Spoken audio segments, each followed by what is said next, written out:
but I can assure you, and if you're way down the left-hand end, you will know that she is there. She is approaching with her Praetorian guards, her 10 little red escorts in front of her.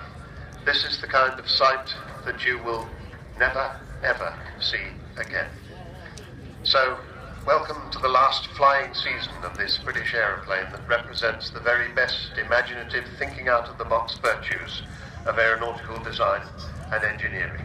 Here she is, Avro Vulcan XH558 and the Red Arrows.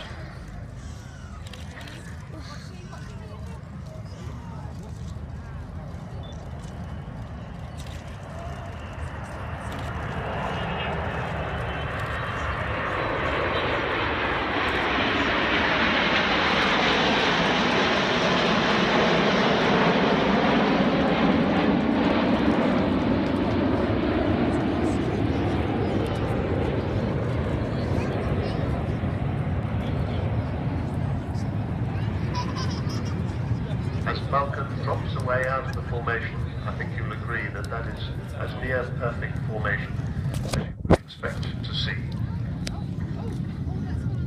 So our thanks to the Red Arrows for that wonderful display of togetherness between a civil aircraft, which of course is what Vulcan is these days,